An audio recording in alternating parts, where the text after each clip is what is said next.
I love that statement lighting fixture, Abe. Oh, thank you so much. It's Nice good to see you again, again. Jeff. How are you? Good. How are Are you? you guys old friends? Old friends, yes.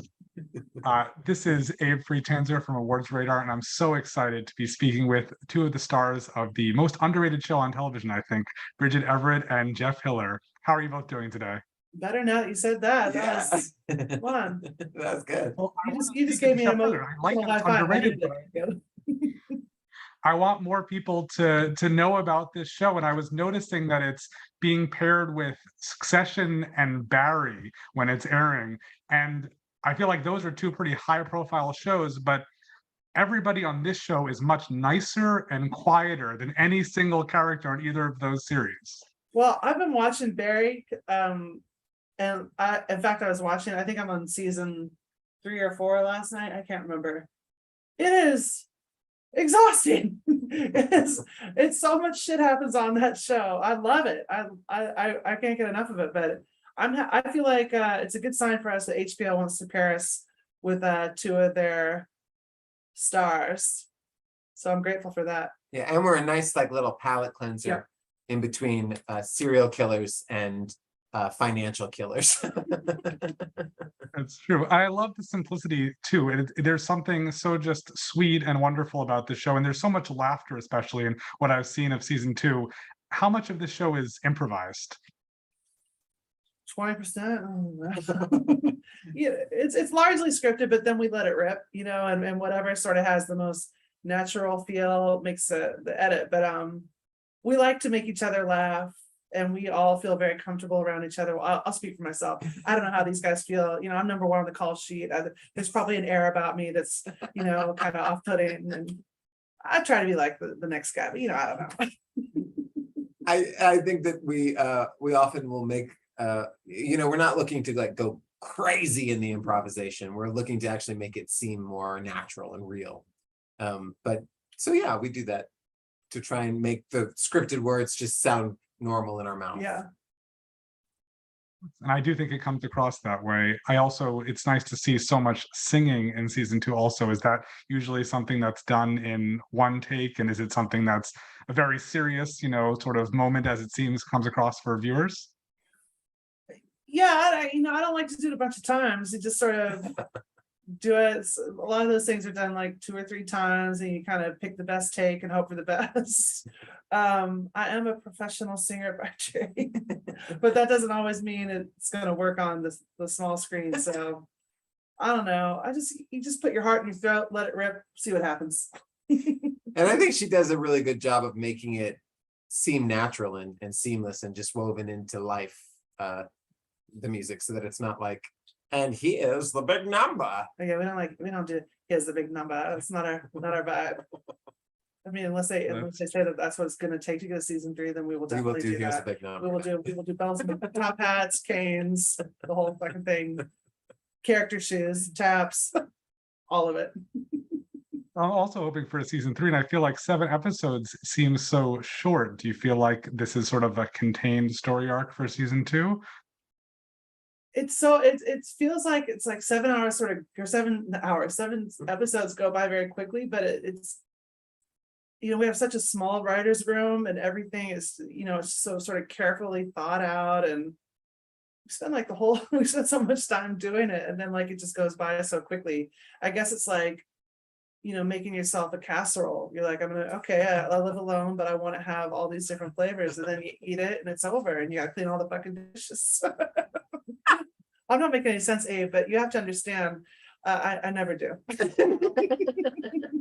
No, I get it. I also like to space it out, and I feel like HBO is nice that way because unlike so many streaming services and other things, this is 1 episode per week, and you have to wait, and that's nice. And while this may not be as suspenseful as other shows, certainly there's something nice about getting to check back in. Yeah, I love that. I feel like there's benefits obviously to be able to just like blaze through a series, but I like to kind of give myself a little nugget at the end of the week, something to look forward to. Yeah, it's nice to dull it, because like our show is probably, the first season is shorter than several of the films that were nominated for the Academy Yeah, Awards. exactly. So it's nice to sort of spread it out, Yeah. have a nice little crumbs. Yeah. Absolutely. And I hate to shift to a serious note, but I was very sad to hear about Mike Hagerty's passing. And I thought that the way in which the first episode of this season sort of deals with that in a different kind of way was just so powerful. What was it like shooting that scene where we just sort of see Sam, break down a little bit? Well, I'm not gonna lie, it was pretty heartbreaking, but it's losing Mike it leaves a big hole for us personally. And then in the show, he loved being on the show, and he was so good on the show, and we had big plans for him for season 2. So it's been a heartbreak, but Carolyn Strauss came up with the idea of like how to handle his loss, and I think it's really beautiful. But so we get to kind of keep him with us, but shooting that scene is it was like our first time kind of back in the barn after we came back for season 2, and it was overwhelming because I was sort of like Sam and Bridgett are dealing with something at the same time, kind of. It was, but I don't know, we just I love that man. So It was a loss for the show, but it was also a loss behind the scenes too. I mean, obviously, but colossal. I'm sorry. I think it's very, very poignant the way that it was handled, which is very nice. And for those who have watched season 1, what do you think will surprise them most about season 2? the triplets. Sam and Joel are pregnant with triplets. No, what will be surprising? 2 in 1. I think like Sam and Joel have some hiccups, which is not anything that we didn't see anything like that in season 1, and how they navigate that. And I think the Trisha character, Sam's sister, is so, her growth as a character is really wonderful, and I just think she's an incredible actor, and I love all of her scenes. She just kills me. So I don't know. I think there's lots of lot of cuties, little num-nums.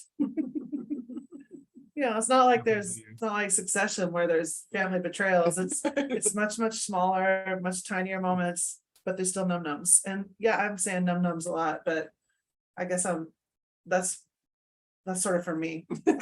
I just like the word num-num. You might say it Anything tonight to add, later. Jeff? When you look at your light fixture, Abe, you're gonna be like, you know what that is? That's a num-num light fixture. You're not the first person to comment on my light fixture, but the last person didn't know what it was. They were confused at first. Well, they need to watch more HGTV. Okay? Seriously. I think. Wait, what was the question? Oh, just like what to expect. Anything to add to the num-nums? What are your favorite num-nums? I think that I think first of all, if you've watched season 1, watching season 2 is going to be kind of like seeing a friend again that you haven't seen in a long time, and it's nice to catch up and be like, wow, it seems like no time passed at all. And I think that I think there are some really interesting arcs for all of the characters, and no, there aren't like huge cliffhangers every episode, but there are still some surprises with how people unfold and become human, just like in life, how there are surprises. Absolutely. Well, I can't wait for everyone to see it. Thank you both so much. It was a real pleasure. Thank Thank you. you, Abe.